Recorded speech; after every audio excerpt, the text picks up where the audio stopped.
Her twins were sold by her evil mom to an infertile billionaire.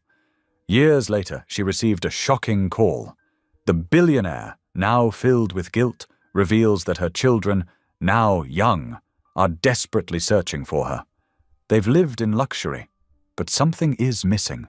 The reunion is about to happen, but when the twins finally meet their biological mother, the truth comes crashing down. The billionaire's past, the pain of separation, and the scars they all carry are more tangled than anyone ever imagined. Will she be able to rebuild what was lost? Or is it already too late for healing? What happens when the past, filled with betrayal, catches up with the future? Can love mend the pieces of a broken family, or will the truth shatter them for good?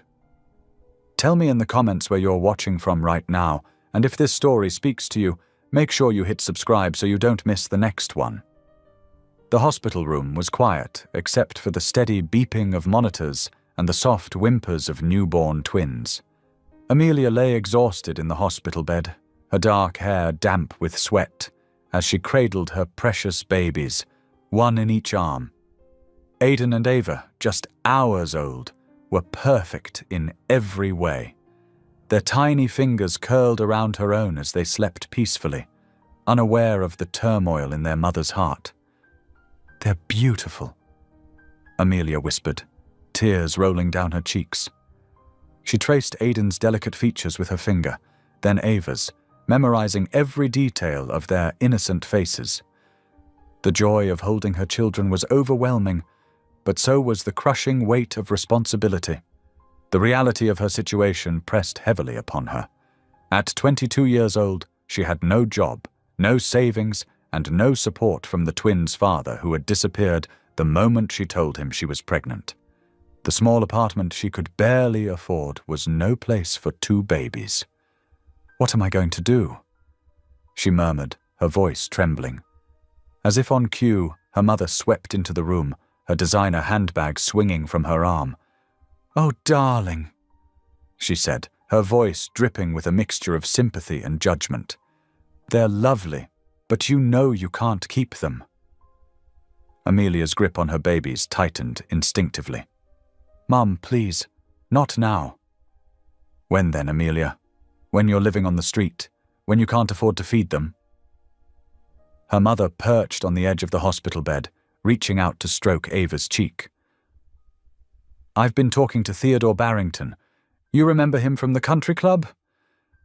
Amelia nodded weakly. Everyone knew Theodore Barrington, the billionaire businessman whose infertility had been gossip fodder among the country club set. Her mother had worked as his executive assistant for years. He and his wife have been trying to have children for years. Her mother continued, her voice soft but insistent. "They have so much love to give, Amelia. And more importantly, they have resources. The twins would want for nothing." "They're my babies," Amelia protested, but her voice lacked conviction. The doubt had already taken root. Over the next few weeks, as Amelia struggled with sleepless nights and endless diaper changes in her tiny apartment, her mother's words echoed in her mind. Every time she had to choose between buying formula or paying her electric bill, every time both babies cried simultaneously and she didn't have enough arms to comfort them both, the weight of her inadequacy grew heavier. Her mother visited daily, always with the same message. "Think of what's best for them, darling. They deserve better than this." One particularly difficult night, when Aiden was running a slight fever and Ava wouldn't stop crying, Amelia reached her breaking point. She sat on her worn second-hand couch, tears streaming down her face, and called her mother. "I'll talk to Theodore," she whispered into the phone. The meeting was arranged for the following day. Theodore Barrington arrived at her apartment in an expensive suit that probably cost more than her rent. Despite his wealth and status, his eyes were kind as he looked at the twins. "They will want for nothing," he promised, his voice gentle.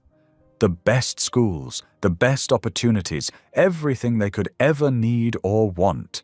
and you can rest easy knowing they're safe and cared for." Amelia's hands shook as she signed the adoption papers. Each stroke of the pen felt like a knife in her heart, but she forced herself to think of her baby's future, of warm beds and full bellies, of college funds and endless possibilities. The day they took the twins away was the hardest of her life. She held them one last time, breathing in their sweet baby smell, memorizing the weight of them in her arms. "I love you both so much," she whispered, her tears falling onto their tiny faces. "I'm doing this because I love you. Please understand that someday." Aidan made a small cooing sound, while Ava slept peacefully, unaware that everything was about to change. When Theodore's wife came to collect them, Amelia felt as though her heart was being torn from her chest. She watched from her window as the expensive black car drove away with her precious cargo.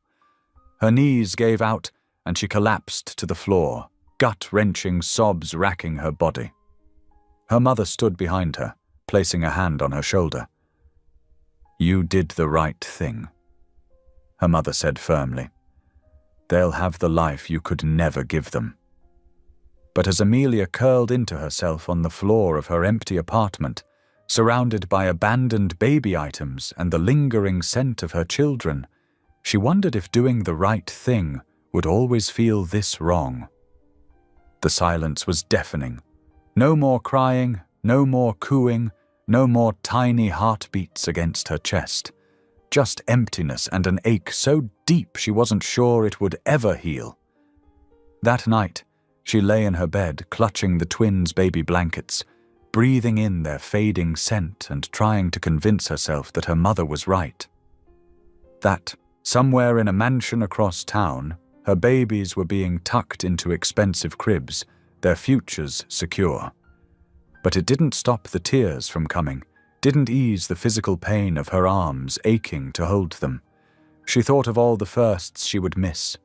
First steps, first words, first day of school. Would they wonder about her? Would they hate her for giving them up? Would they understand that she did it out of love, not because she didn't want them? The days that followed were a blur of grief and emptiness. She packed away the baby clothes and toys, each item a reminder of what she'd lost. Her mother tried to convince her to sell them, but she couldn't bear to part with these last tangible connections to her children. Instead, she carefully stored everything in boxes, marking each one with their names, Aidan and Ava, and tucked them away in her closet like the pieces of her heart she was trying to hide. The noise of the city continued outside her window.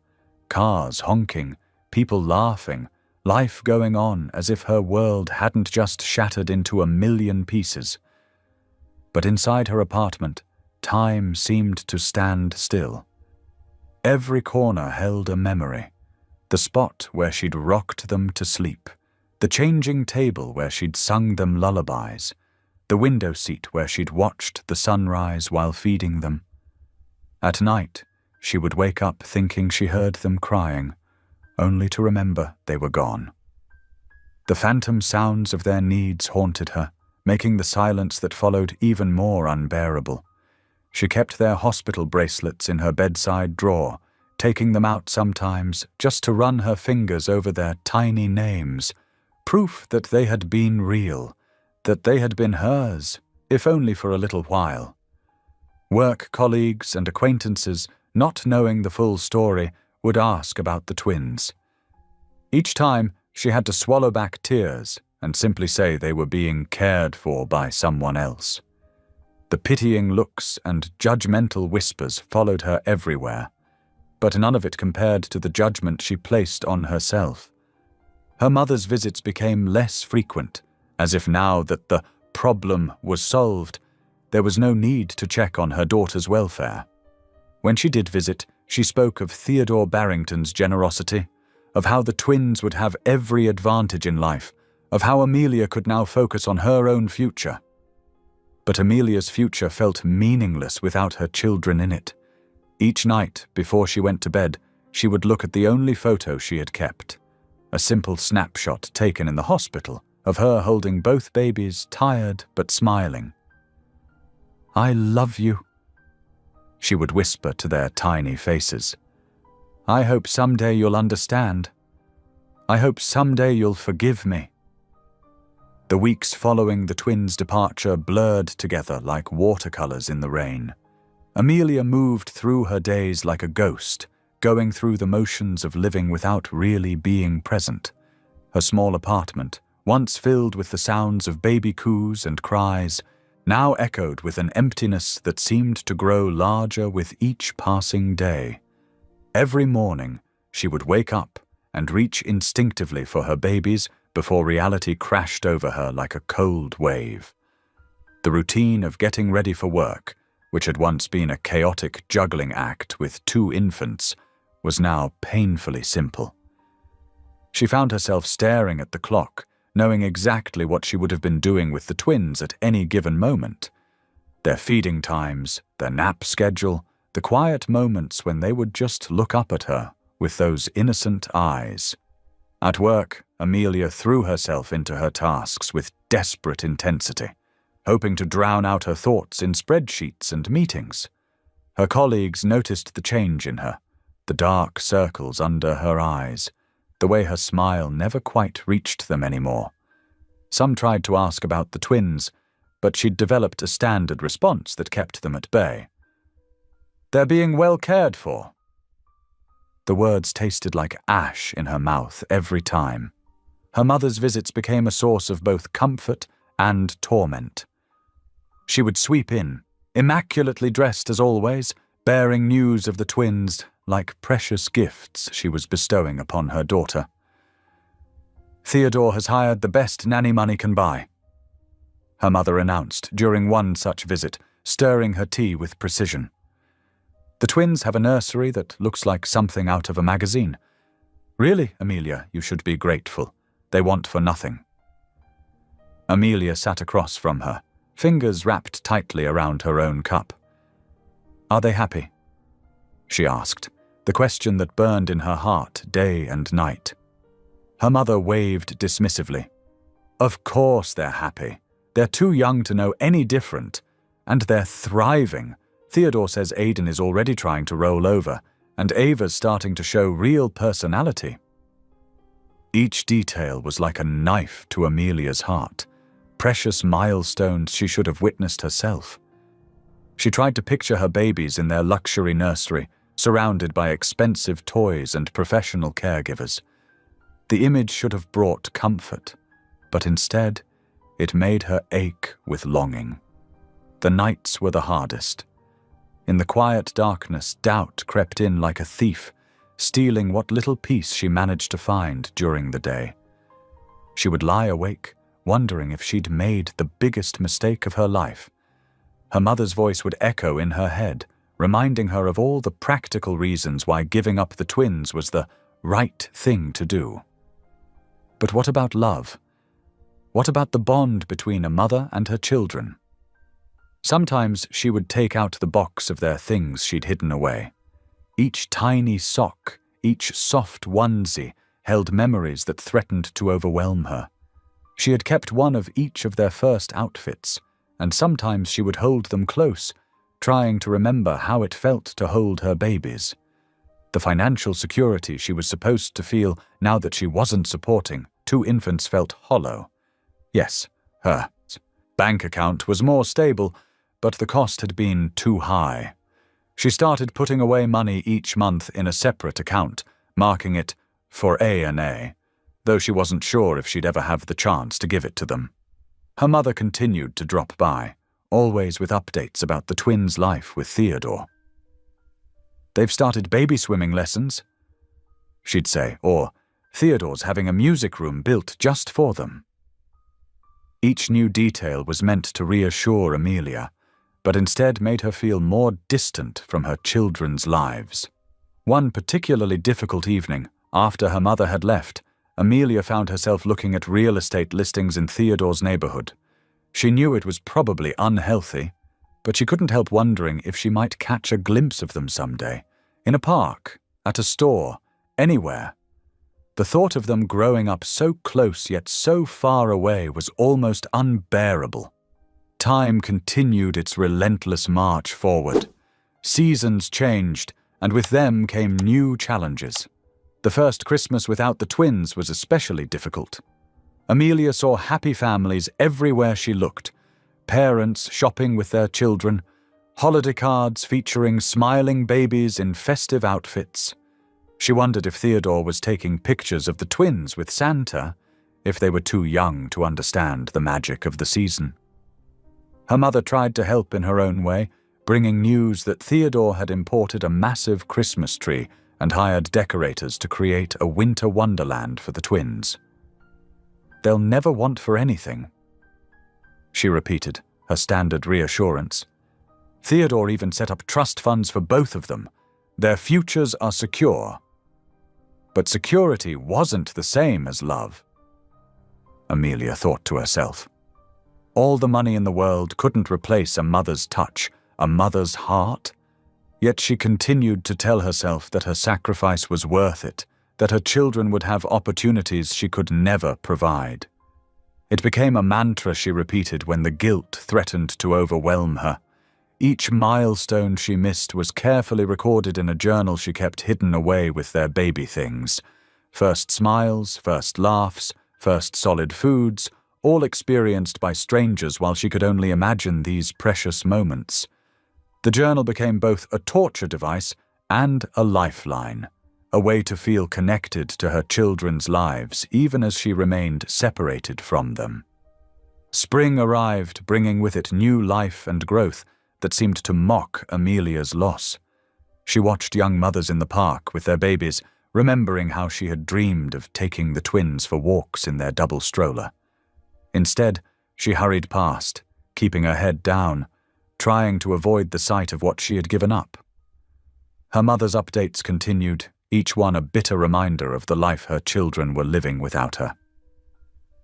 "They're crawling now," she'd say, or, "They've started babbling. Theodore thinks Aidan might say his first word soon." Amelia would smile and nod, storing away each detail like precious gems, even as they cut her heart to pieces. The grief didn't lessen with time as everyone said it would. Instead, it transformed, becoming a constant companion that colored every aspect of her life. She found herself categorizing time as before and after, before the twins were born, after she gave them up. Everything in between felt like a dream she couldn't quite remember clearly, though the pain remained sharp and real. Time became a blur of endless workdays and sleepless nights for Amelia. She had thrown herself into her job at the local accounting firm, taking on extra projects and volunteering for overtime whenever possible. Her desk calendar was filled with numbers and deadlines instead of the baby milestones she should have been tracking. Every morning she arrived early, coffee in hand, desperate to lose herself in spreadsheets and tax forms. Her co-workers had stopped asking about the twins months ago, sensing the raw pain that lingered beneath her practiced smile. They watched as she buried herself in work, staying late into the evening when others had gone home to their families. The office became her sanctuary, a place where the emptiness felt almost professional rather than personal. On this particular afternoon, Amelia was deep in concentration, reconciling a particularly complex set of accounts. The familiar rhythm of numbers helped quiet the constant ache in her chest. The office hummed with the usual sounds, keyboards clicking, phones ringing, the soft whir of the copy machine down the hall. When her phone buzzed, she almost ignored it, assuming it was another routine client call.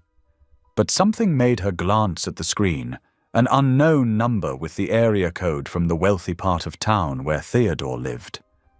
Her heart skipped a beat, but she forced herself to remain calm as she answered. "Hello, is this Amelia Bennett?" The voice was crisp and professional, belonging to a woman who introduced herself as Sarah Matthews, Theodore Barrington's personal assistant. "Yes, this is she," Amelia replied, her fingers gripping the edge of her desk so tightly her knuckles turned white. "Ms. Bennett, I'm calling on behalf of Mr. Barrington regarding Aidan and Ava." Sarah's voice softened slightly as she mentioned the twins' names. "There have been some developments that Mr. Barrington feels need to be addressed." The world seemed to tilt on its axis. Amelia's throat went dry, and she struggled to find her voice. Are they okay? They're physically healthy," Sarah assured her quickly. "But there have been some emotional challenges. The twins are becoming increasingly curious about their origins. They've been asking questions that Mr. Barrington feels only you can answer." Amelia listened as Sarah explained how Theodore had been struggling to handle the situation. The twins, now 11 months old, were showing signs of distress that their caretakers couldn't soothe. They would cry for hours, reaching for photos of women who resembled Amelia, showing a deep, instinctive need for maternal connection that no amount of expensive toys or professional care could satisfy. "Mr. Barrington," Sarah paused, choosing her words carefully. "He's been deeply affected by this situation. He's barely sleeping, barely eating. The guilt is consuming him, Ms. Bennett. He believes he made a terrible mistake in keeping you separated from the children." Amelia's hand trembled as she reached for her water bottle. "What exactly is he asking for?"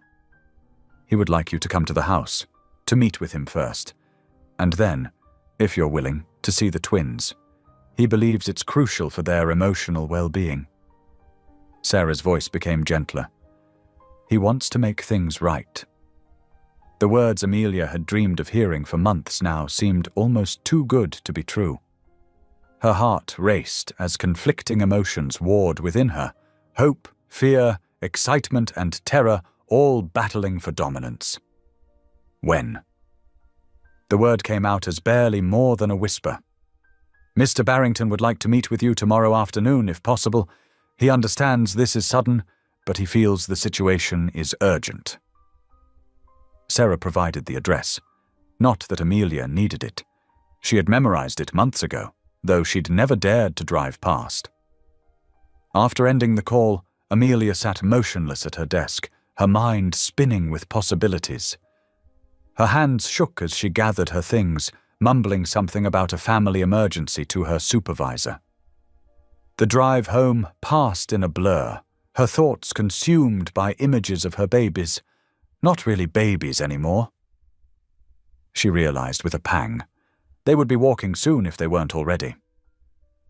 At home, she pulled out the box of their things, something she hadn't done in weeks.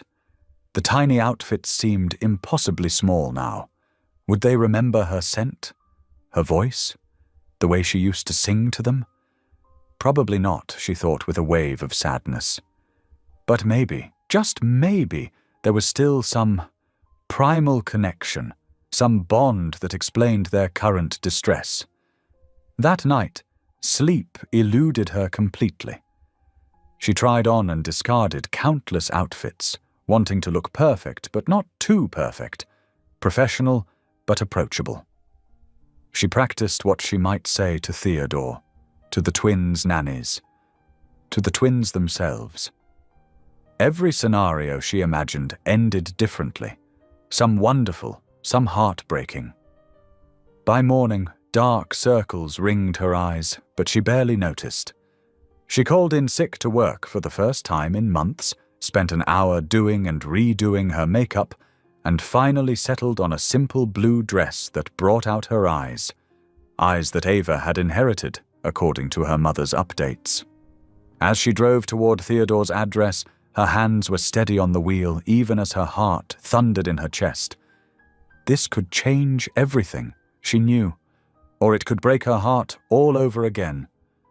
But for the chance to see her children, to maybe be part of their lives in some way, she would risk anything. The gates of Theodore's estate loomed before her, ornate and intimidating.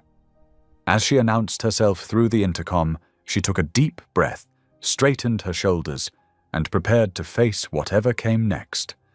The gate swung open, inviting her into a world she had only imagined, the world where her children had spent the first year of their lives. Sarah met her at the front door, her professional demeanor softened by genuine sympathy. "Mr. Barrington is waiting in his study," she said, leading Amelia through the massive house. "He wanted to speak with you privately before any decisions are made about seeing the twins." With each step down the luxurious hallway, Amelia's heart beat faster. Somewhere in this house, her babies were playing, learning, growing. So close, yet still out of reach. She followed Sarah toward what would surely be one of the most important conversations of her life, praying she would have the strength to handle whatever came next. The mahogany double doors of Theodore Barrington's study opened with a soft creak, revealing a room that perfectly embodied old-world wealth. Amelia's eyes swept across floor-to-ceiling bookshelves, leather-bound volumes, and an imposing desk that dominated the space. The afternoon sun streamed through tall windows, casting long shadows across the Persian rug. Theodore stood as she entered, and Amelia was struck by how different he looked from the confident billionaire she remembered. Dark circles shadowed his eyes, and his normally pristine suit appeared slightly rumpled. He seemed to have aged years in the months since she'd last seen him. "Miss Bennet," he said, his voice carrying a weight she hadn't expected. "Thank you for coming. Please, sit down." He gestured to a plush leather chair across from his desk. Amelia lowered herself into the chair, her hands clasped tightly in her lap to hide their trembling. The air felt thick with unspoken words and shared regret. "Would you like something to drink?" Theodore asked, already moving toward a crystal decanter on a side table. "Water. Tea. Something stronger." "Water would be fine," Amelia managed, her throat suddenly dry. She watched as he poured 2 glasses with hands that weren't quite steady. Theodore returned to his seat, passing her a glass before settling behind his desk. He didn't speak immediately, instead studying her with an intensity that made her want to squirm. Finally, he broke the silence. "I've made terrible mistakes," he said quietly. "Mistakes that have affected not just you, but 2 innocent children who deserve better." Amelia's heart clenched at the mention of her twins. Are they okay?" Theodore's expression tightened. "Physically. They want for nothing. They have the best of everything. Education, healthcare, toys, attention. But emotionally?" He shook his head, running a hand through his graying hair. "They're struggling. They've always been different from other children their age. More reserved. More searching." He stood abruptly, moving to one of the large windows. "Aidan asks questions constantly. About family, about where he came from. He's remarkably perceptive for his age. And Ava." His voice caught. "Ava barely speaks. She watches everything, everyone, with these huge eyes that seem to hold so much sadness. She doesn't trust easily, and when she does open up, it's usually to ask why she feels different from other children." Amelia's vision blurred with tears. I was told they were thriving." Theodore turned back to face her, his expression pained. "Your mother painted a very rosy picture, I'm sure. She was quite motivated to ensure the arrangement went through." His tone carried a hint of bitterness. "But children need more than material comfort. They need roots, identity, connection. I thought I could give them everything they needed, but I was wrong." Moving back to his desk, Theodore pulled out a leather photo album. His fingers trembled slightly as he opened it. "I've documented everything. Their first steps, first words, every milestone. But look at their eyes in these photos." He turned the album toward Amelia, who leaned forward eagerly. The pictures showed 2 beautiful children with her dark hair and delicate features. But Theodore was right. Even in moments of apparent joy, There was something reserved in their expressions, especially Ava's. "They're beautiful," Amelia whispered, touching the photos gently. "They are," Theodore agreed. "But they're incomplete. They need their mother." He closed the album carefully. "I've tried to fill that void, but I can't. No amount of money or privilege can replace what they're missing." Amelia swallowed hard. "What exactly are you suggesting?" "I want you to be part of their lives," Theodore said firmly. "Not just a visit or two. I mean really part of their lives. They need to know who you are, where they came from. They need to understand that they weren't abandoned or unwanted." The weight of his words settled over Amelia like a heavy blanket. "But won't that confuse them? Disrupt their routine?" "Their routine is already disrupted," Theodore said quietly. "They're asking questions I can't answer. Aiden woke up crying last night, asking why he feels like something is missing. Ava, she just sits at her window sometimes, staring out like she's waiting for someone." He leaned forward, his expression earnest. "I know this is overwhelming. I know I'm asking a lot. But these children, your children, they need healing. We all do. I was wrong to think I could simply give them a privileged life and everything would be fine. The emptiness they feel, it's getting worse, not better." Amelia stood up, needing to move. She paced the length of the study, her mind racing. "Are they here now?" she asked suddenly. Theodore nodded. "They're in the playroom with their nanny. They don't know you're here. I wanted to speak with you first. Make sure you understood the situation." "And what if—" Amelia's voice caught. "What if they reject me? What if I make things worse?" Theodore's expression softened. "They might be confused at first. It won't be easy. But children have an amazing capacity for love and healing when given the chance. They need to know their story, the real story, not the sanitized version I've been telling them." He stood and moved around the desk to stand near her. "I'm not asking you to take them away or disrupt their entire lives. I'm asking you to help me give them what they need most, their mother's love. We can figure out the details together, but these children need both of us to put aside our pride and fear and do what's best for them." Amelia wrapped her arms around herself, feeling simultaneously terrified and hopeful. "When?" she asked, echoing her question from yesterday's phone call. "When would you want me to meet them?" "That depends on you," Theodore replied gently. "Are you ready? Really ready? Because once we start this, there's no going back. These children have been through enough. We can't introduce you only to have you disappear again." The challenge in his words was clear, but so was the underlying concern, not just for the twins, but for her as well. Amelia took a deep breath, straightening her shoulders. "I've spent every day for the past year thinking about them, missing them, wondering if I made the right choice," she said quietly but firmly. "I'm terrified, but I'm ready. I want to make this right." Theodore nodded, relief visible in his features. "Then perhaps, would you like to see them now? Not to introduce yourself yet, just to observe them playing, to see who they've become." Amelia's heart leaped and plummeted simultaneously. "Yes," she whispered. "Please." Theodore moved towards the door, then paused. "Ms. Bennett, Amelia, thank you. For coming today, for being willing to help heal what I helped break. These children deserve all the love in the world, and I'm beginning to understand that means they need both of us." As they left the study together, Amelia felt as though she was walking through a dream. Somewhere in this massive house, her babies were playing, unaware that their mother was just steps away. The thought filled her with equal parts terror and joy, but underneath it all was a sense of rightness. Whatever came next would be difficult, but at least they were finally moving in the right direction. Theodore led Amelia down a sunlit hallway, their footsteps muffled by thick carpeting.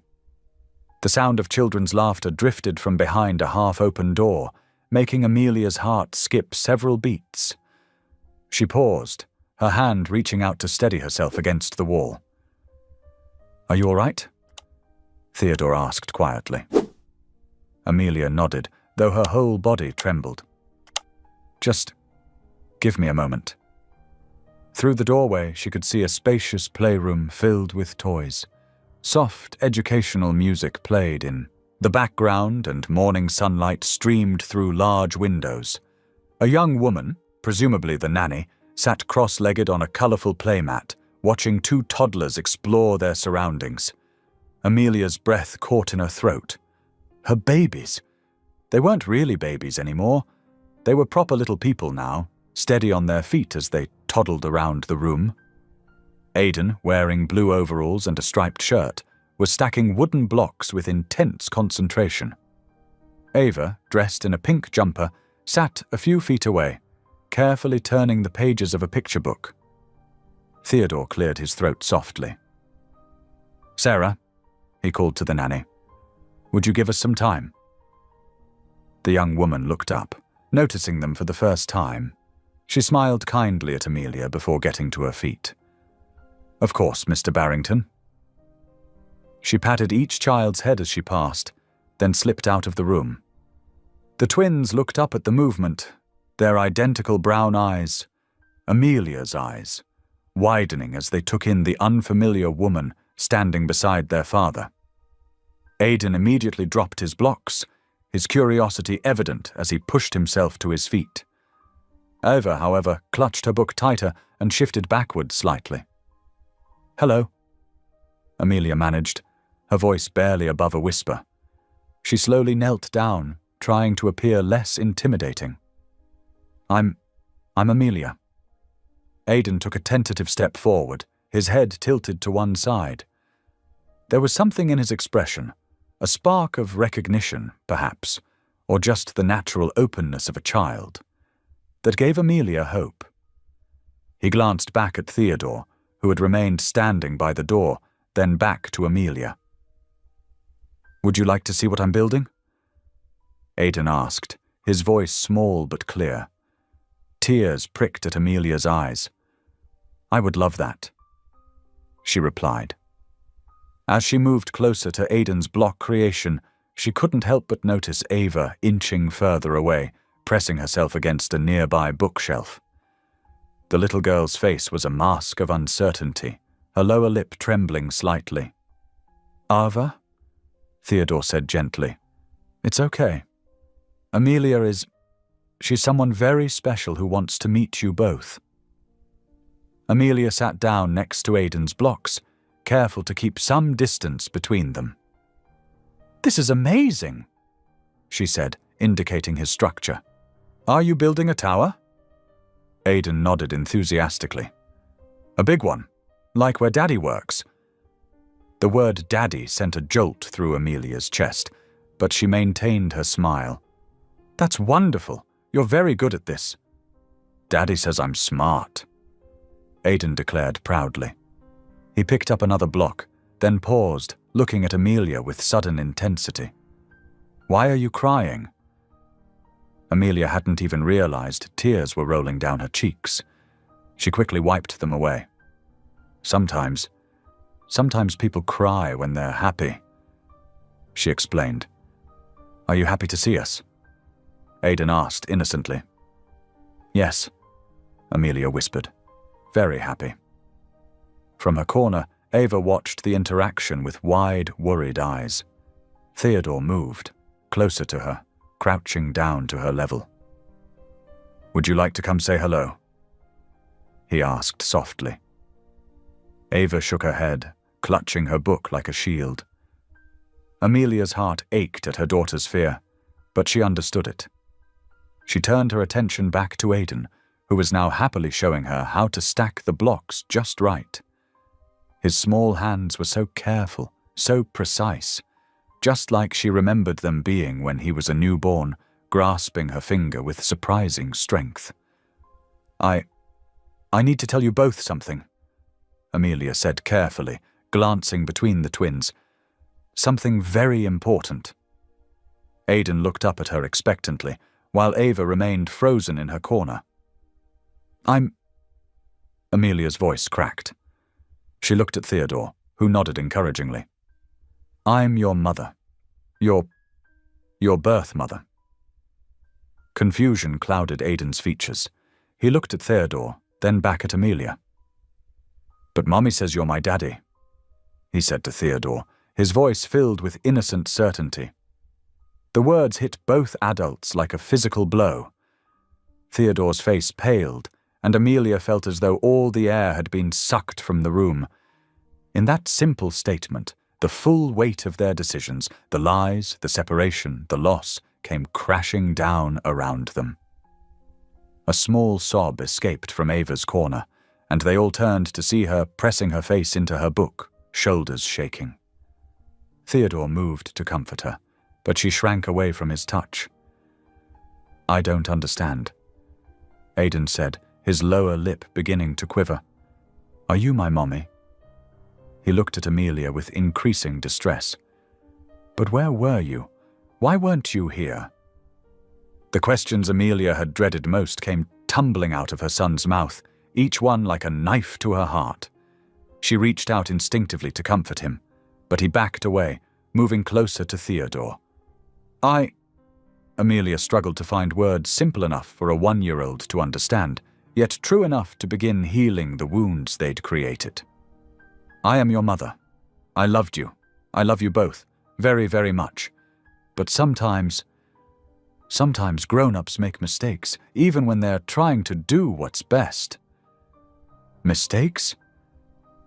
Aidan echoed, his small face scrunched in confusion. Theodore stepped forward, still keeping a respectful distance from the clearly overwhelmed Ava. "We all made mistakes," he said quietly. "But we're trying to fix them now, because we all love you both very much." The emotional tension in the room was palpable. Ava's quiet sobs continued from her corner. Aidan stood frozen between the adults he knew as father and this new person claiming to be mother, and both Amelia and Theodore felt the weight of their past decisions crushing down on them. In that moment, the damage they had done became crystal clear. These weren't just confused children. They were little souls trying to make sense of a world that had suddenly shifted beneath their feet. The simple truth in Aidan's statement, "Mommy says you're my daddy," had exposed the fragile foundation their lives had been built upon. The morning sun streamed through the tall windows of Theodore Barrington's mansion, casting long shadows across the playroom floor. Amelia sat cross-legged on the plush carpet, watching as Aidan carefully arranged his toy cars in a perfect line. 3 days had passed since that first emotional meeting, and while the wounds were still raw, small changes were beginning to emerge. "The red one goes here," Aidan explained seriously, pointing to a spot in his carefully organized lineup. "Because red is for going fast." Amelia smiled, cherishing these small moments of connection. "That makes perfect sense. You're very organized, aren't you?" Aidan beamed at the praise, then hesitated before holding out another car, a shiny blue one. "Do you want to play too?" The simple gesture made Amelia's heart soar. "I'd love to," she said softly, accepting the toy with trembling fingers. From across the room, Ava sat alone in her reading nook, a large picture book spread across her lap. Though she appeared absorbed in the pages, Amelia noticed how her daughter's eyes would occasionally dart their way, watching their interaction with a mixture of curiosity and fear before quickly looking away. "Would you like to join us, Ava?" Amelia called out gently. "There are plenty of cars for everyone." Ava's response was to turn another page of her book, deliberately ignoring the invitation.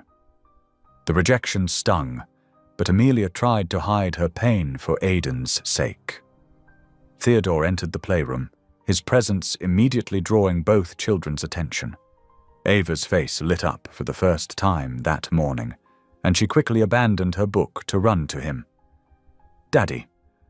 The word still felt like a punch to Amelia's stomach, but she forced herself to remain composed as Theodore scooped Ava into his arms. "How are my favorite twins today?"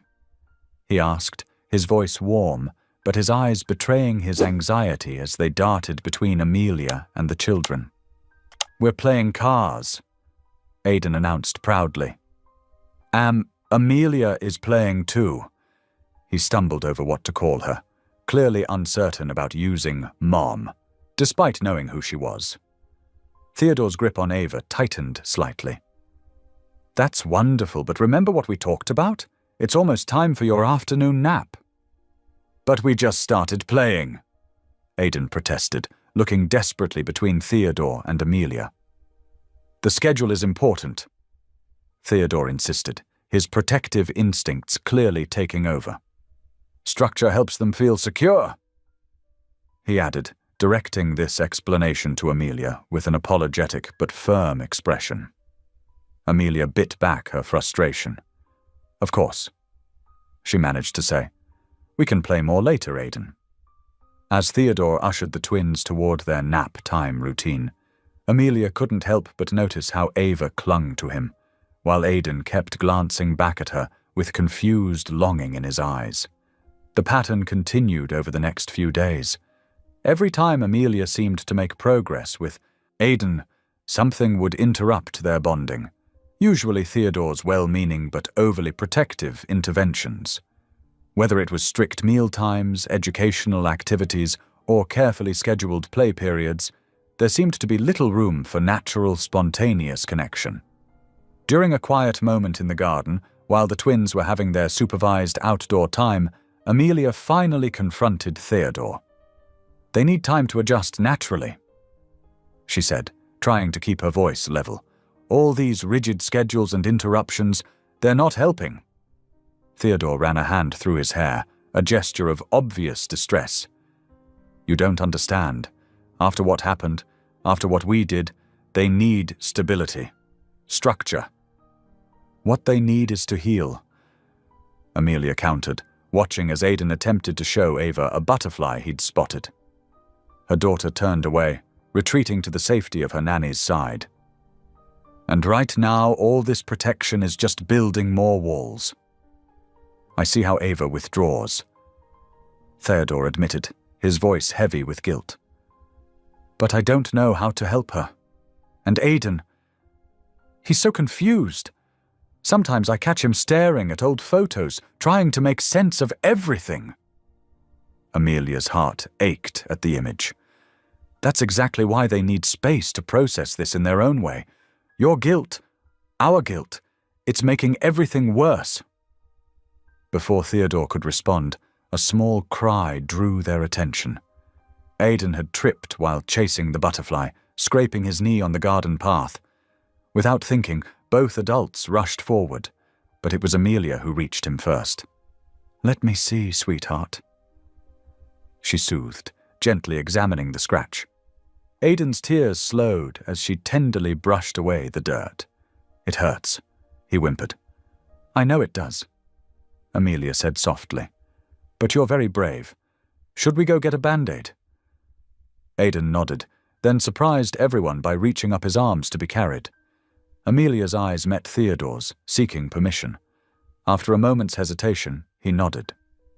As Amelia carried Aidan inside, she caught sight of Ava watching them with an unreadable expression. The little girl quickly turned away when their eyes met, but not before Amelia saw the conflict in her daughter's face. Later that evening, as Amelia prepared to leave for her hotel, she found Aidan's favorite toy car tucked into her purse, the blue one he'd first shared with her. The simple gesture of trust brought tears to her eyes, even as she worried about the long road ahead. The emotional scars ran deep, deeper than any of them had initially realized.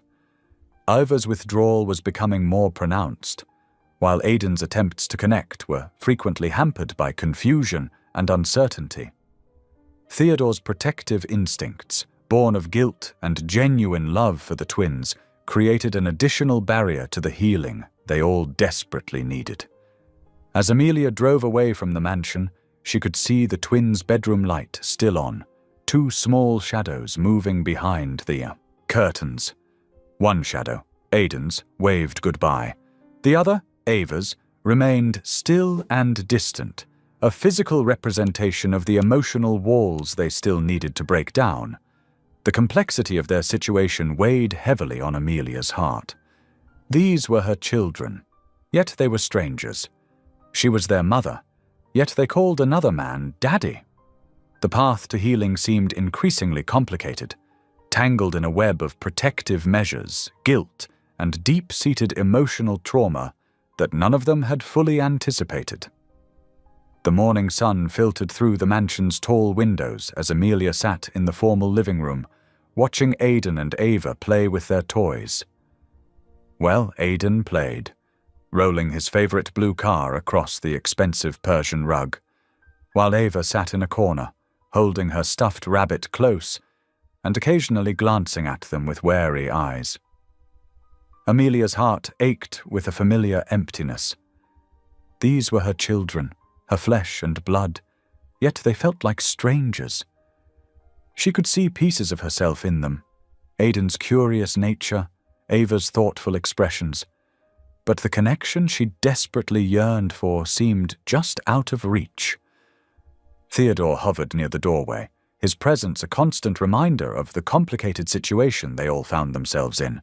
His fingers drummed nervously against the door frame as he watched the scene unfold. "Vroom, vroom!" Aidan's excited voice broke through the tension as he pushed his car toward Amelia. "Look what it can do." Amelia leaned forward, matching his enthusiasm. "That's amazing. Does it go really fast?" Aidan nodded eagerly, his eyes bright. "Super fast. Want to play?" "I'd love to," Amelia replied, sliding down to sit cross-legged on the floor. From his position by the door, Theodore cleared his throat. "Remember, Aidan, we have your reading lesson in 15 minutes. Amelia bit back a sigh of frustration. Every moment of connection seemed to be interrupted by Theodore's rigid scheduling. She understood his guilt drove his need for control, but it was becoming a barrier to their healing. Aidan's face fell slightly, but he continued playing, pushing the car between Amelia's hands. Their laughter filled the room, and for a brief moment it felt natural, like they were just a mother and son playing together. "Mom, catch it!" Aidan called out, sending the car zooming across the floor. The word hung in the air like a suspended note. Mom. He'd called her Mom. Amelia's heart swelled with emotion, tears pricking at her eyes. She caught the car, but her hands trembled slightly. Theodore stepped forward, his face a mix of concern and something else, perhaps jealousy. But before he could speak, Ava suddenly stood up, clutching her rabbit tighter. "He shouldn't call you that," she said, her voice quiet but firm. "You're not our real mum. You left us." The words cut through Amelia like a knife. "Ava, sweetheart, No." Ava backed away, shaking her head. "You gave us away. Real mums don't do that." Theodore moved to comfort Ava, but she ducked under his arm and ran from the room. The sound of her footsteps echoed through the hallway, followed by the slam of a door. Aidan looked confused and upset, his lower lip trembling. "Did I do something wrong?" "No, sweetie," Amelia assured him, though her own voice shook. "You didn't do anything wrong." Theodore ran a hand through his hair, his guilt visible in every movement. "I should go check on her." "Maybe," Amelia started, standing up slowly. "Maybe I should try." Theodore hesitated, his protective instincts warring with the knowledge that they needed to make progress. Finally, he nodded. "Her room is upstairs, second door on the left." Amelia climbed the grand staircase, her heart pounding with each step. The weight of lost time pressed down on her shoulders. How could she possibly make up for all the birthdays, skinned knees, and bedtime stories she'd missed? She found Ava's room easily. It was the one with pink butterflies painted on the door. Knocking gently, she called out, "Ava, can we talk?" No response came from inside, but Amelia could hear soft sniffling. She pressed her forehead against the cool wood of the door. "I know you're angry with me," she continued softly. "You have every right to be. What I did, it wasn't because I didn't love you. I loved you and Aiden so much it hurt." The sniffling paused. "I thought I was doing what was best for you both. I was wrong, and I'm so sorry. I know sorry doesn't fix it. I know it doesn't make up for all the time we lost.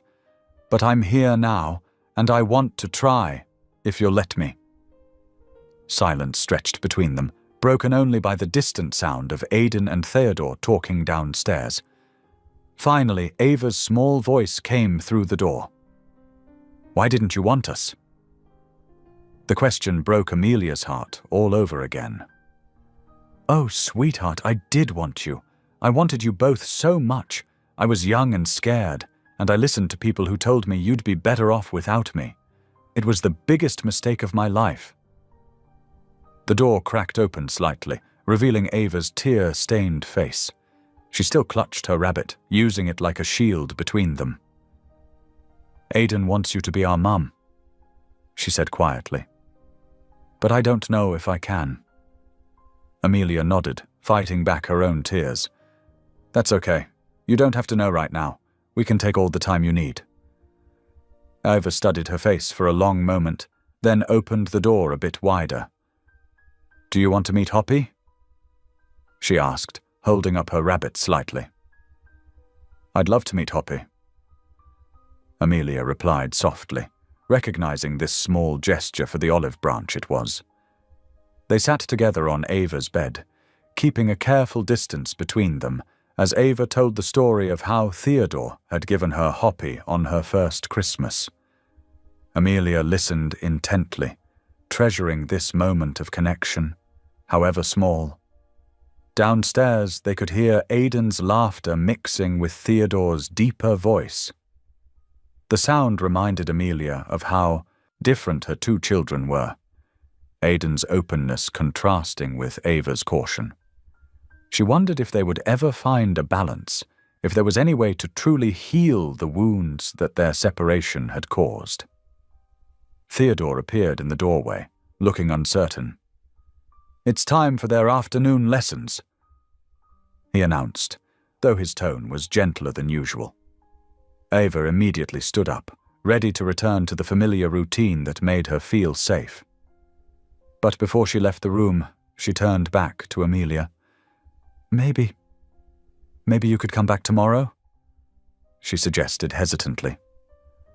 Amelia's heart soared at these simple words. "I'd like that very much."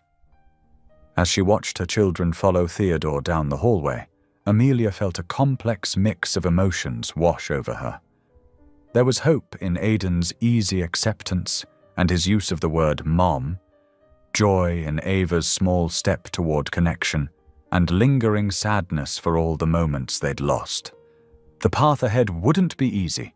Theodore's protective instincts and scheduling still created barriers, and Ava's walls wouldn't come down overnight. But for the first time since she'd returned to their lives, Amelia felt like maybe, just maybe, they could find their way back to being a family, whatever that might look like. The evening sun cast long shadows through the mansion's tall windows as Amelia paced in Theodore's study. Her fingers traced the spine of leather-bound books on mahogany shelves, each one probably worth more than she made in a month. The wealth surrounding her only fueled her growing frustration. She turned as Theodore entered, his expensive suit perfectly pressed, not a hair out of place. The contrast between his polished appearance and the emotional mess beneath couldn't have been starker. "We need to talk about the twins," Amelia said, her voice steady despite her racing heart. Theodore sat behind his massive desk, automatically creating a barrier between them. "What about them? They have the best tutors, the finest clothes, every toy they could want." That's exactly the problem, Amelia cut in. You think throwing money at everything will fix it? But have you noticed how Ava barely speaks? How Aiden tries so hard to please everyone he's losing himself? Theodore's jaw tightened. I've given them everything. Everything except what they really need, Amelia countered. She moved closer to the desk, placing her hands on its polished surface. They need emotional support, Theodore. They need to feel safe expressing their feelings, not just showing off their new toys or reciting their lessons. I provide structure, stability. You provide schedules and rules. Amelia's voice rose slightly. When was the last time you just sat with them? Not checking their homework or watching them practice piano, but really sat with them. When did you last ask Ava why she carries that rabbit everywhere, or listen to Aiden's fears about disappointing you? Theodore stood abruptly, his chair rolling back. I'm doing my best. I didn't exactly have a manual for raising twins who lost their mother. They didn't lose me. You bought me out. The words hung heavy in the air between them. Amelia took a deep breath, trying to steady herself. And now you're trying to buy their happiness too? Theodore's shoulders slumped slightly, the first crack in his perfect facade. What else can I do? Money is what I know. It's how I've always solved problems. But this isn't a business deal gone wrong, Amelia said, her voice softening. These are children, our children. They need love, understanding, patience. They need to know it's okay to be sad or angry about what happened to them. Theodore sank back into his chair, suddenly looking older. I thought if I could give them everything I never had, they'd be happy. The best schools, the finest things. But you had those things growing up, didn't you? Amelia asked gently. Did they make you happy? The question seemed to hit Theodore like a physical blow. He stared at his hands, manicured and soft from a lifetime of privilege. No, he whispered. No, they didn't. The twins don't need more things, Theodore. They need guidance through their emotions.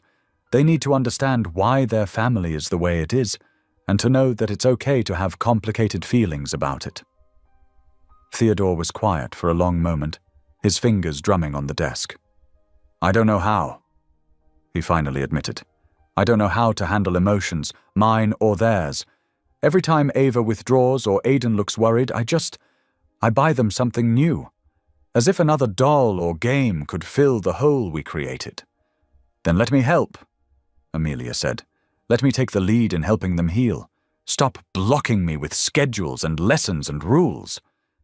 I'm not blocking you, Theodore protested weakly. You are. Every time I try to have a real conversation with them, there's another lesson, another appointment, another activity. They're so busy they don't have time to feel, let alone process those feelings. Theodore stood and walked to the window, his back to Amelia. The setting sun painted him in shades of gold and shadow. I'm afraid, he admitted quietly. Afraid they'll choose you over me. Afraid they'll hate me when they understand what I did. They won't hate you, Amelia assured him. But they need to understand the truth, all of it, and they need space to work through their feelings about it. Theodore turned back to face her, his usual confidence stripped away. What do you need me to do? Step back, Amelia said firmly. Let me spend real time with them. Cancel some of these endless activities. Give them room to breathe, to feel, to be kids who are dealing with a complicated situation. And you think you can help them? I can try, but I need you to trust me, Theodore. Trust that I want what's best for them just as much as you do. Theodore walked back to his desk and picked up their schedule book. With deliberate movements, he began crossing out activities. 2 music lessons a week instead of 5. He murmured. Art class only on Saturdays. Cancel the French tutor. Amelia watched him, hope blooming in her chest. This was the first real step toward healing, not just for the twins, but for all of them. "I'll tell the staff to defer to you regarding their free time," Theodore said, looking up from the schedule. "But promise me something." "What?" "Promise me you won't cut me out completely. They're my whole world." Amelia nodded solemnly. "They need both of us, Theodore, just in a different way than before." As she left the study, Amelia felt lighter than she had in days. It wouldn't be easy. Nothing about this situation was. But finally, they were moving in the right direction. Finally, they were putting the children's emotional needs first. Through the window, she could see Aidan and Ava playing in the garden, their small figures dwarfed by the massive topiaries and marble fountains. Soon, she hoped, they would learn that love wasn't measured in expensive toys or endless lessons, but in the time and understanding their parents were finally ready to give them. The morning sun filtered through the mansion's tall windows, casting long shadows across the marble floors. Amelia sat in the newly simplified playroom, where many of the excessive toys had been removed to create a calmer space.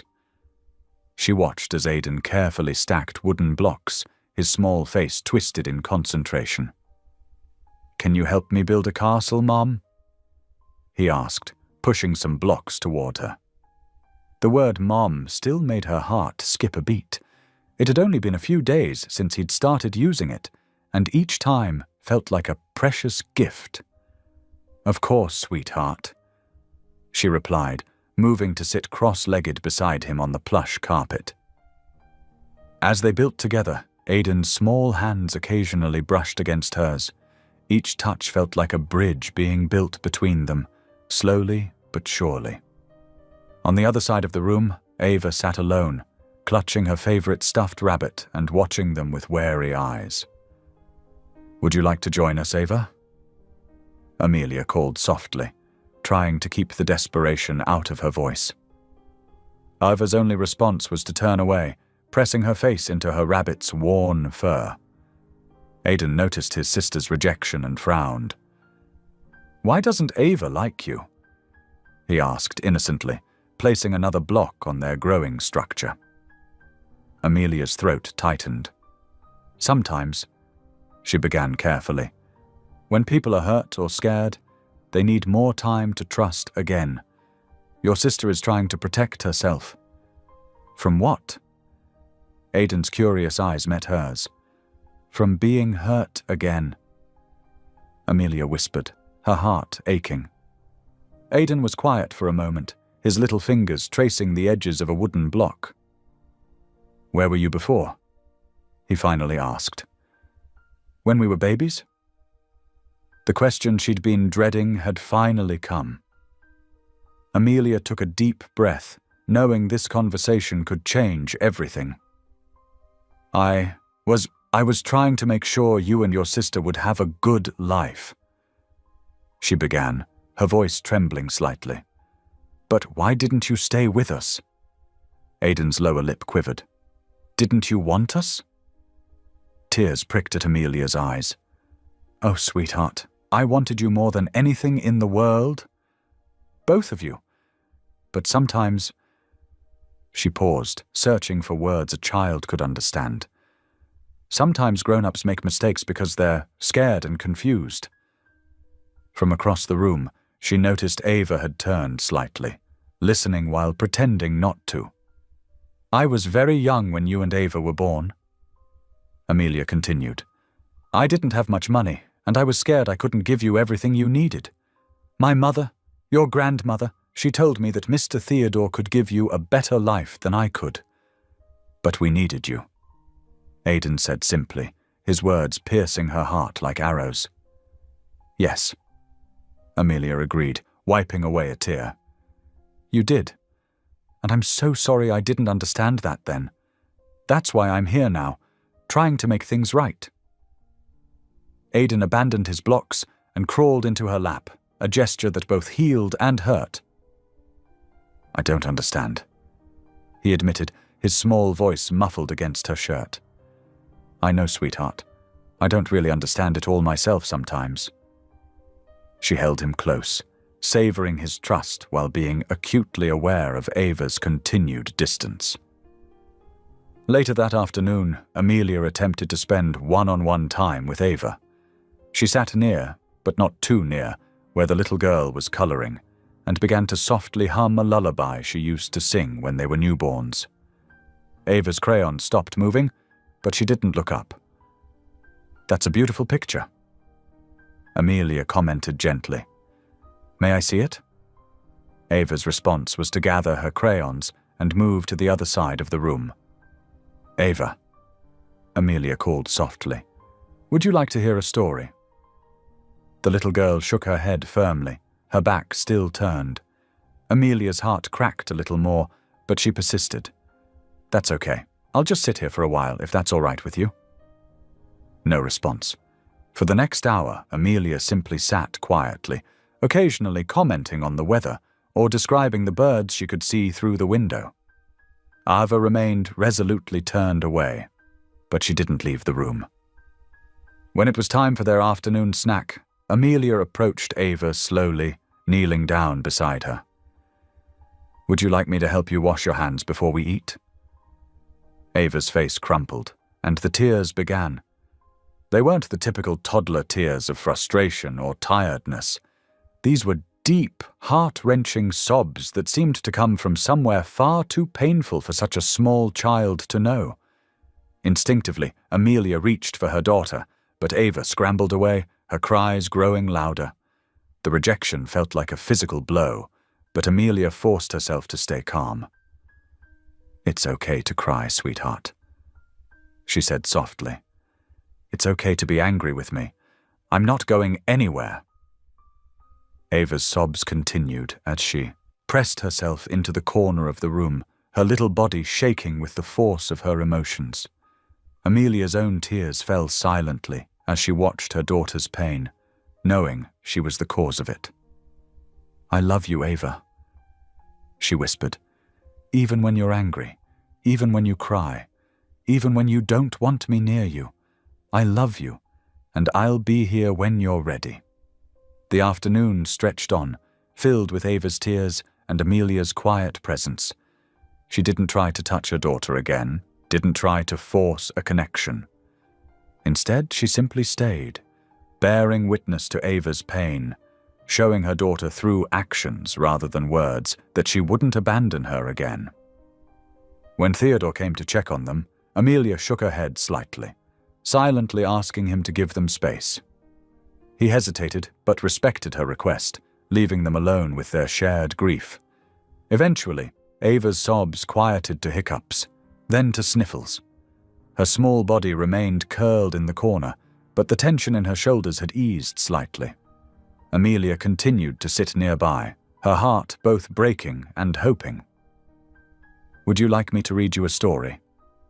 she asked softly. "I can sit right here, and you can stay where you are." Ava didn't respond, but she didn't object either. Amelia reached for a nearby picture book and began to read, her voice gentle and steady despite the emotion threatening to overwhelm her. As she read, she noticed Ava's body gradually relaxing, though the little girl still wouldn't look at her. It wasn't much, not compared to Aiden's growing affection or his willingness to call her mom. But it was something. A tiny crack in the wall Ava had built around herself. Amelia would take it, would nurture it, would prove to her daughter day after day that her love was unconditional and unwavering. As the sun began to set, casting long shadows across the playroom floor, Amelia remained. She would stay as long as it took, would weather any storm of emotion, would accept any rejection, until both her children knew in their hearts that she would never leave them again. The morning sun cast long shadows across the familiar suburban street where Amelia had grown up. She sat in her car, hands gripping the steering wheel, staring at the modest two-story house that held so many memories, both good and painful. Her mother's car was in the driveway, its pristine condition a testament to her priorities, appearances above all else. Amelia's heart pounded as she stepped out of her car. The weight of the past few weeks with Aidan and Ava pressed heavily on her shoulders, fueling her determination to confront the woman who had convinced her to give up her children. She walked up the neat concrete path, lined with perfectly trimmed roses, her mother's pride and joy. Each step felt heavier than the last, but Amelia pressed forward. She needed answers. She needed to understand why her own mother had pushed her to make a decision that had caused so much pain. The doorbell chimed, and within moments her mother appeared, wearing an expression of mild surprise that didn't quite reach her eyes. "Amelia," she said, her voice carrying that familiar note of criticism. "This is unexpected." "We need to talk, Mother," Amelia replied, her voice steadier than she felt. Her mother's lips tightened, but she stepped aside to let Amelia in. The house smelled of furniture polish and artificial air freshener, exactly as it always had. Everything was in its place, not a cushion out of position, not a speck of dust in sight. "I suppose this is about the twins?" her mother said, leading the way to the living room. She sat in her favorite armchair, smoothing her perfectly pressed slacks. "I heard you've been spending time with them." Amelia remained standing, too tense to sit. "Why did you do it?" she asked, her voice trembling slightly. "Why did you pressure me into giving them up when I was at my most vulnerable?" Her mother's expression hardened. "I did what was best for everyone involved. Those children are living a life of luxury with Theodore Barrington. What could you have offered them?" The casual cruelty of the response made Amelia's chest tight with anger. "Love," she said firmly. "I could have offered them love." "Love doesn't pay bills, Amelia," her mother scoffed. "Love doesn't provide education or opportunities. You were barely making ends meet. Be realistic." "Realistic?" Amelia's voice rose. "You think it was realistic to separate twins from their mother? To let them grow up feeling abandoned and confused about their identity?" Her mother waved a dismissive hand. "They're fine. They have everything they could possibly want." "Except they're not fine," Amelia exploded. "Ava can barely look at me. Aidan is full of questions I don't know how to answer. They're hurt and confused, and it's because of what you convinced me to do." "What I convinced you to do?" Her mother's voice took on a dangerous edge. "Nobody forced you to sign those papers, Amelia. You made that choice yourself." "I was exhausted, emotional, and terrified." Amelia's hands shook as she spoke. "I had just given birth to twins, and instead of supporting me, you spent weeks telling me how I would ruin their lives if I kept them. You wore me down until I believed I had no choice." Her mother stood up, straightening her blouse with precise movements. "You're being dramatic. Theodore Barrington offered those children a life you could never provide. It was the sensible decision." "Sensible?" Amelia laughed bitterly. "Was it sensible to take advantage of your own daughter's vulnerability?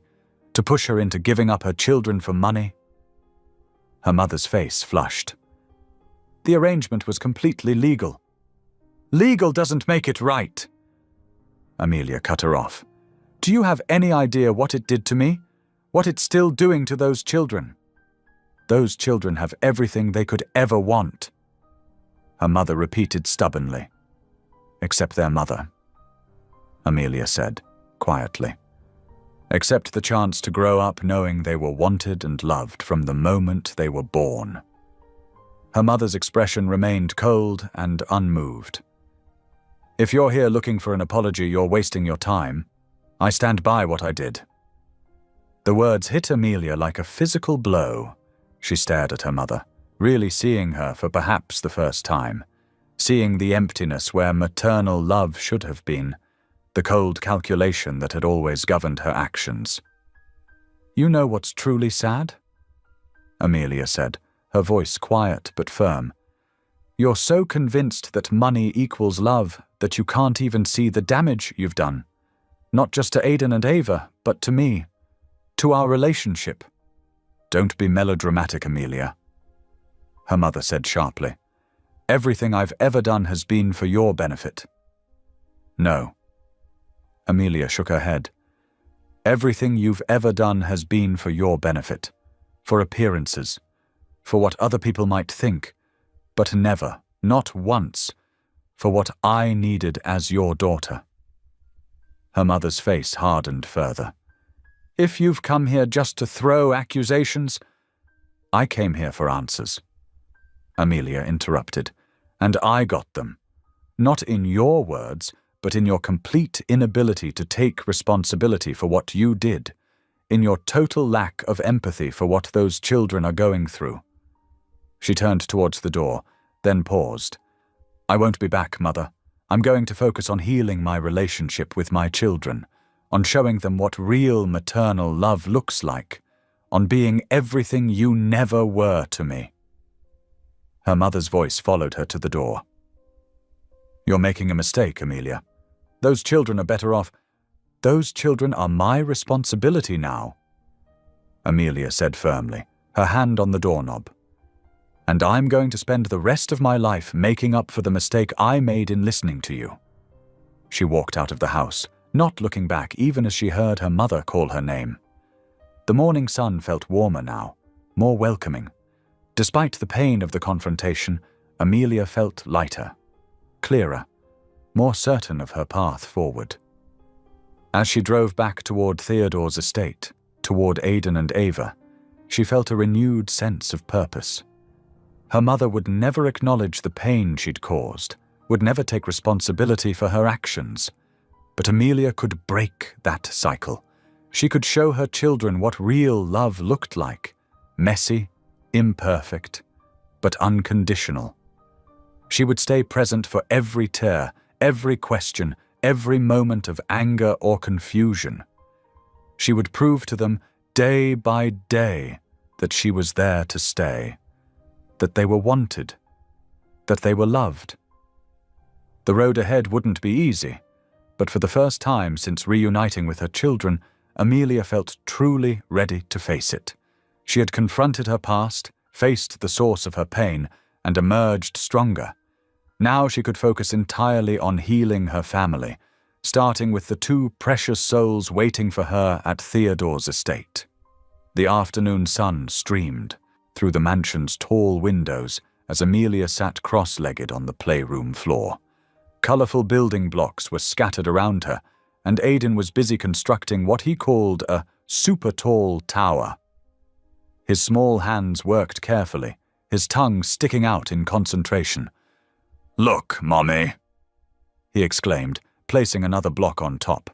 "It's almost touching the sky." Amelia's heart swelled at the word Mommy. Each time he said it, it felt like a precious gift.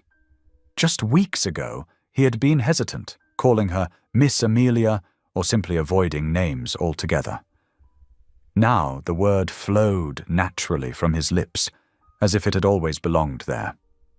"That's amazing, sweetheart," she said, reaching out to steady the tower as it wobbled slightly. "You're getting really good at building these." From across the room, Ava watched silently, her dark eyes following their interaction. She sat in the window seat, clutching her favorite stuffed rabbit, maintaining the careful distance she always kept between herself and Amelia. When Amelia caught her eye and smiled, Ava quickly looked away, pressing herself further into the corner. "Ava, honey," Amelia called softly. "Would you like to help us build? There's plenty of blocks for everyone." Ava shook her head, her long dark hair falling forward to shield her face. Amelia's heart ached at the familiar rejection, but she kept her voice gentle and warm. "That's okay, sweetie. You can join us whenever you want." Theodore appeared in the doorway, his tall frame casting a shadow across the carpeted floor. He watched the scene with a mixture of concern and hope in his eyes. Over the past few weeks, he had kept his promise to step back, allowing Amelia to take the lead in rebuilding her relationship with the twins. "Daddy!" Aidan called out excitedly. Come see my tower." Theodore walked over, carefully navigating around the scattered blocks. "That's quite the architectural achievement, young man," he said, ruffling Aiden's hair affectionately. Amelia noticed how Ava's posture straightened slightly at Theodore's presence, though she still didn't move from her spot. The little girl's connection to Theodore was strong, built over months of him being her primary source of security. While it sometimes made Amelia feel a twinge of jealousy, she was grateful that Ava had someone she trusted completely. "I think it's almost snack time," Theodore announced, checking his watch. "Would anyone like some apple slices and peanut butter?" "Yes, please." Aiden jumped up, accidentally knocking over his tower in his excitement. His face fell as he watched his creation tumble. "Oh, sweetheart," Amelia said, pulling him into a quick hug. "Don't worry. We can build an even bigger one after snack time."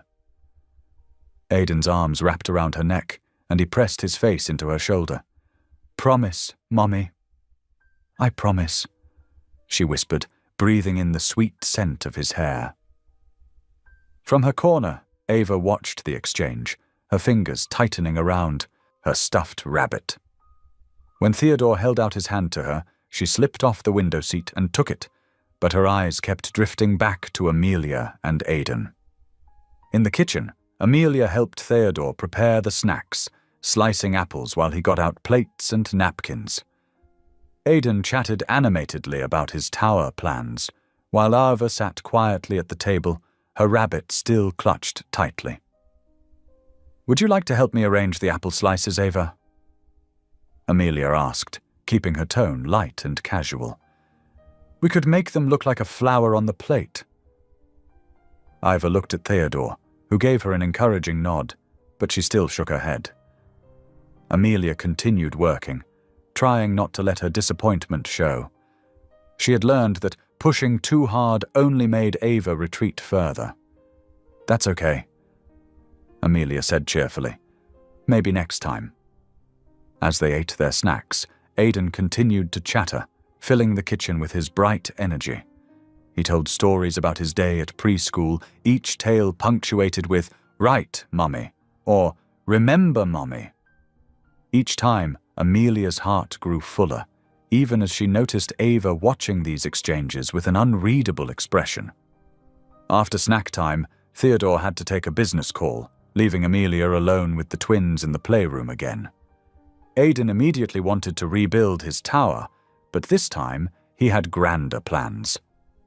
"Can we make it super-duper tall, Mommy? Like 100 feet tall?" Amelia laughed, gathering blocks. "Well, maybe not quite that tall, but we can definitely make it bigger than before." As they worked together, Amelia noticed Ava had moved slightly closer, though she still maintained her distance.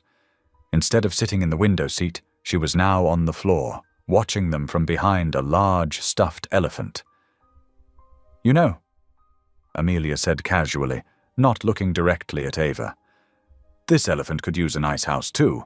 There are plenty of blocks if anyone wanted to build one." She saw Ava's fingers twitch toward a nearby block, but the little girl pulled her hand back quickly, as if afraid of being caught showing interest. Amelia's heart ached, but she kept her face neutral, continuing to help Aiden with his tower. "Mommy?" Aiden said suddenly, his voice serious. "Why was Ava crying last night?" Amelia's hand stilled on the blocks. She had heard the muffled sobs coming from Ava's room the night before, but had known better than to intrude. Theodore had gone to comfort her, as he always did. "Sometimes," Amelia said carefully, aware that Ava was listening, "people cry because they have big feelings inside that they don't know how to talk about, and that's okay. Everyone has big feelings sometimes." "I have big feelings too," Aiden declared. "Sometimes I feel so happy I want to jump really high." Amelia smiled, pulling him close. "That's right, sweetheart, and it's good to share those feelings."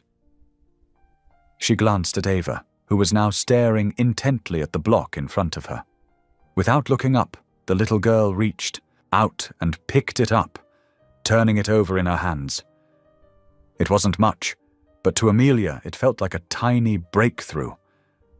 They spent the rest of the afternoon building and playing, with Aidan's excited chatter filling the room. Every now and then, Amelia would notice Ava inching slightly closer, though she never joined them directly. By the time Theodore returned, Ava had built a small structure of her own, separate from theirs, but definitely inspired by Aidan's tower. "Look at all these wonderful buildings," Theodore said, surveying the room. "We have some talented architects here." Ava ducked her head at the praise, but Amelia caught the slight smile that crossed her face. It was a small moment, but it gave her hope.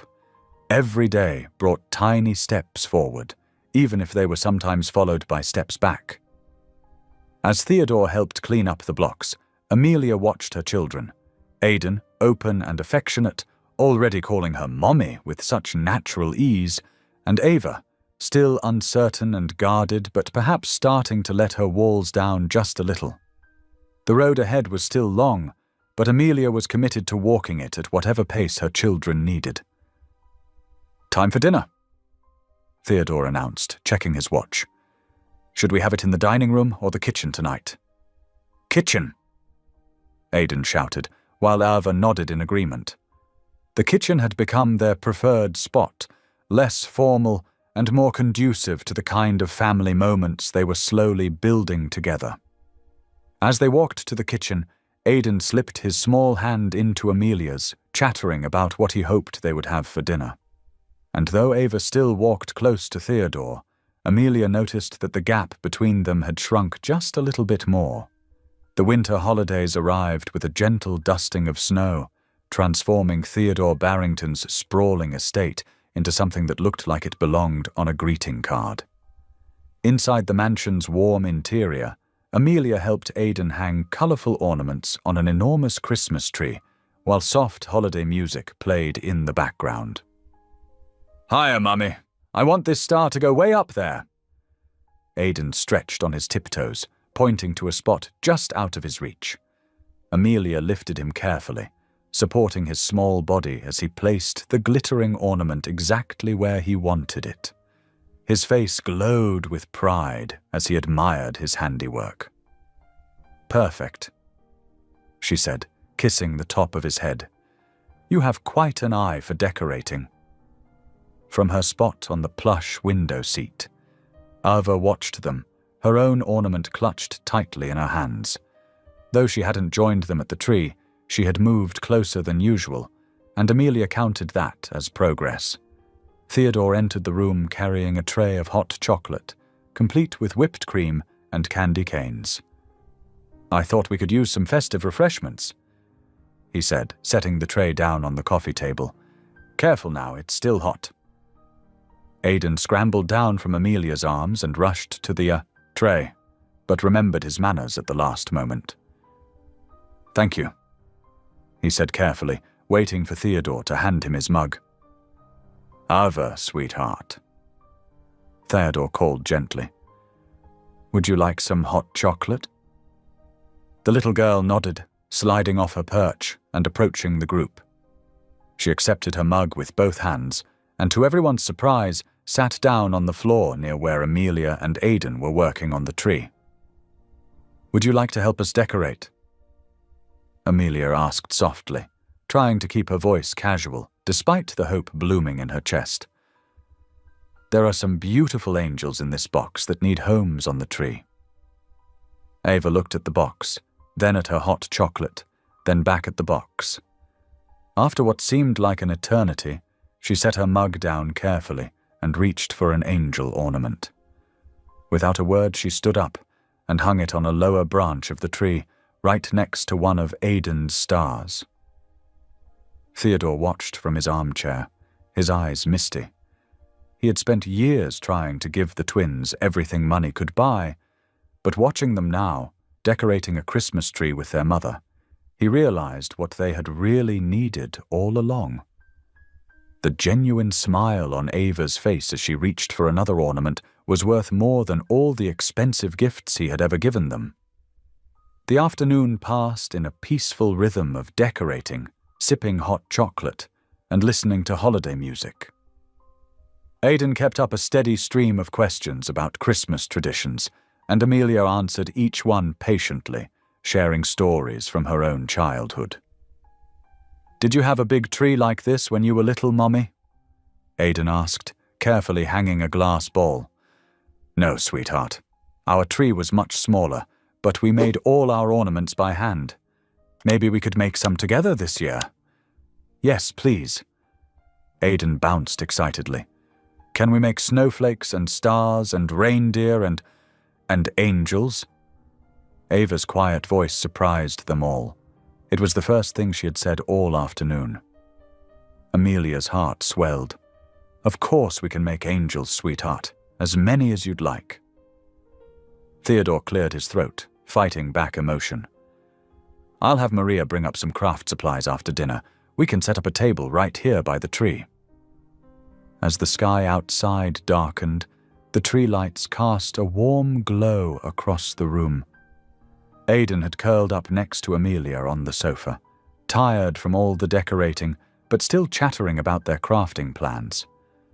Ava remained on the floor, but she had gradually moved closer to the sofa throughout the afternoon. "Should we order pizza for dinner?" Theodore suggested, breaking from his usual insistence on proper meals. "It feels like a pizza kind of night." "Yes!" both twins exclaimed in unison, and for a moment they shared a look of surprise at their synchronized response. Amelia laughed softly. "Pizza sounds perfect. We can eat in here and watch the tree lights." As Theodore stepped out to make the arrangements, Ava slowly stood up and approached the sofa. After a moment's hesitation, she climbed up and sat on Amelia's other side. She didn't say anything, didn't lean in for a hug like Aidan always did, but she was there, choosing to be close. Amelia felt tears prick at her eyes, but blinked them away quickly. She didn't want to overwhelm Ava with an emotional response that might make her retreat again. Instead, she simply sat still, providing a steady presence as both her children watched the twinkling lights on their first Christmas tree together. When Theodore returned, he paused in the doorway, taking in the scene before him. The guilt that had been his constant companion for so long felt lighter somehow. Yes, he had made mistakes, but watching Amelia with the twins, he could see that healing was possible. The children needed both of them, him with his steadfast protection and Amelia with her nurturing love. They ate pizza on the floor, using paper plates and napkins instead of the formal dining setup Theodore usually insisted upon. Aidan told jokes that made little sense, but had everyone smiling anyway.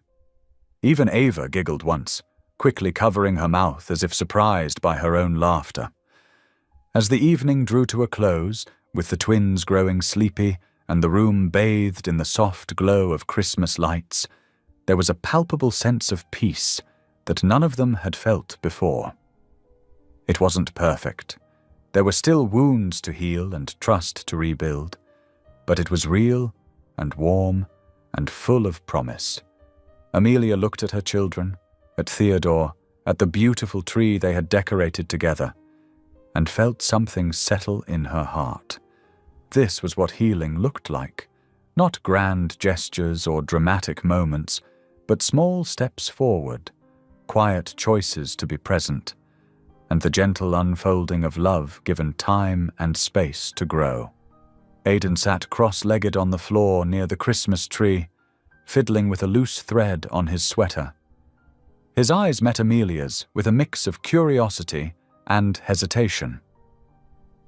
"Mom, can you tell me about my real dad?" Amelia's heart skipped a beat. She glanced at Theodore, who gave her an encouraging nod from across the room.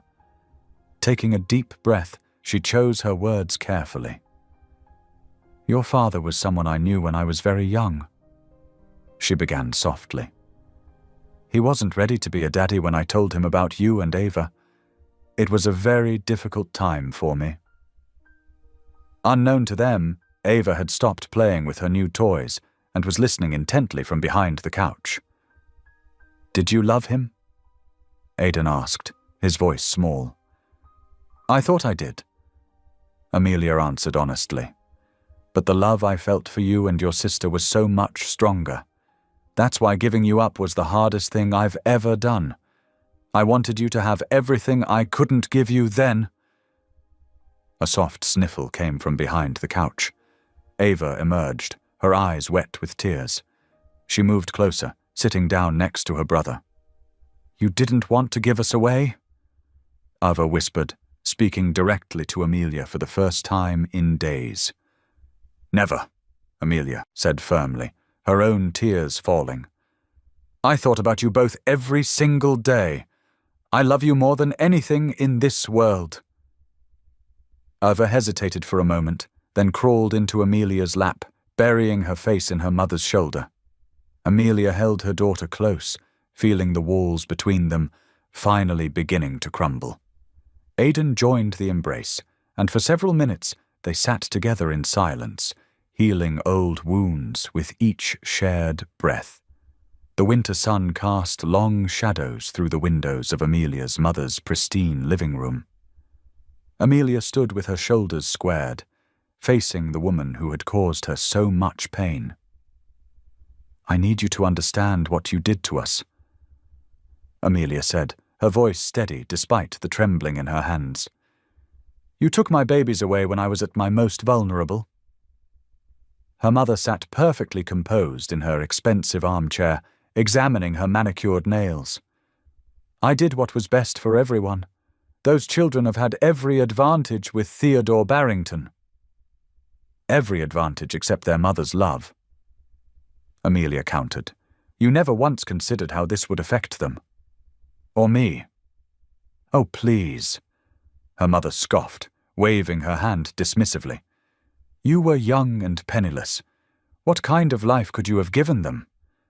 The cold response hit Amelia like a physical blow, but something inside her finally broke free. Years of guilt and shame melted away, replaced by a sudden clarity. This is the last time you'll ever see me, Amelia said quietly. I don't need your approval anymore. I don't need anything from you. Her mother's expression didn't change. You're being dramatic, as usual. Amelia turned and walked toward the door, each step feeling lighter than the last. She didn't look back as she left, knowing there was nothing left to say. When she returned to Theodore's estate, she found Aidan and Ava playing in the garden.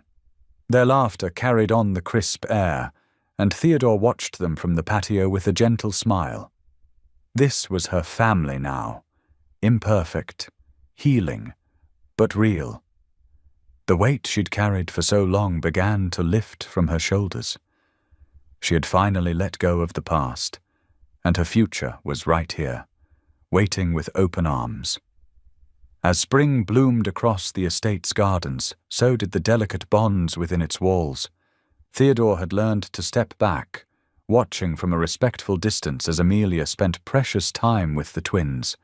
His guilt was slowly being replaced by hope as he witnessed the healing taking place. One afternoon, Aidan sat with Amelia on the window seat of the library, his small hand wrapped around hers. You know what, Mom?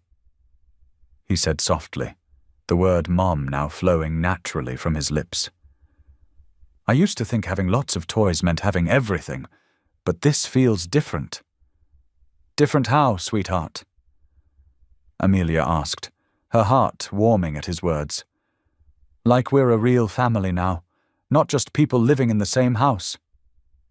Aidan leaned against her shoulder, his eyes bright with understanding beyond his years. Across the room, Ava sat quietly with her coloring book. Though she still kept her emotional distance, small changes were becoming visible. She had started seeking out Amelia's company during mealtimes, and occasionally would ask for help with simple tasks, each request a tiny bridge being built between them. One evening, Ava surprised everyone by climbing into Amelia's lap during story time. She didn't say anything, but her actions spoke volumes. The way she relaxed against Amelia's chest, the slight smile that crossed her face when Amelia stroked her hair. These were the precious moments that showed healing was possible. Theodore observed these changes from his study, his heart both heavy and light. He saw now that all the wealth in the world couldn't replace the simple comfort of a mother's love. The mansion's grand rooms and expensive toys paled in comparison to the sound of genuine laughter echoing through the halls. The family was learning that true healing didn't come from material comfort, but from the patient rebuilding of trust and love. Each day brought new challenges, but also new opportunities for connection and understanding. As summer arrived, the estate's gardens burst with colorful blooms, mirroring the transformation within the family. On a warm afternoon, they gathered on the sprawling back patio, sharing a meal together. The scene was different from their first awkward encounters, now filled with genuine smiles and comfortable silence. Ava, who had once shrunk from Amelia's touch, now sat close to her mother, occasionally stealing glances at her with a hint of a smile. "Can you pass the lemonade, Mom?" she asked softly, the word Mom still new on her lips, but growing more natural each day. Amelia's heart swelled as she handed the pitcher to her daughter. She watched as both twins interacted with Theodore, their relationship with him evolving into something more authentic. He was no longer trying to buy their love with expensive gifts, but had learned to give them what they truly needed, his time and understanding. "Remember when we first met?" Aidan asked, looking between Amelia and Theodore. Everything felt so weird and scary. Theodore nodded, his eyes reflecting both regret and hope. "We've all learned a lot since then, haven't we?" "We sure have." Amelia agreed, reaching out to hold both twins' hands. "We learned that being a family isn't about where you live or what you have. It's about being there for each other, through good times and bad." The pain of the past hadn't disappeared completely. It had transformed into wisdom. The scars remained, but they no longer defined their relationships. Instead, they served as reminders of how far they'd come and how much stronger they were together. Looking at her children, Amelia saw not just who they were, but who they could become. Aidan, with his sensitive heart and quick understanding. Ava, whose quiet strength had finally found its voice. And Theodore, who had learned that love couldn't be bought, only earned through patience and understanding. They sat together as the sun began to set, a family rebuilt from broken pieces. Their future stretched before them, not perfect, but filled with possibility. The wounds of separation had healed into bonds of connection, proving that love, when given time and nurturing, could overcome even the deepest hurts. "We're home," Ava whispered, speaking for all of them. And in those simple words, the journey of their healing was complete. Thank you for being here. If something in this story stayed with you, I'd love to see you again. Subscribe, and tomorrow I'll bring you another story crafted with heart.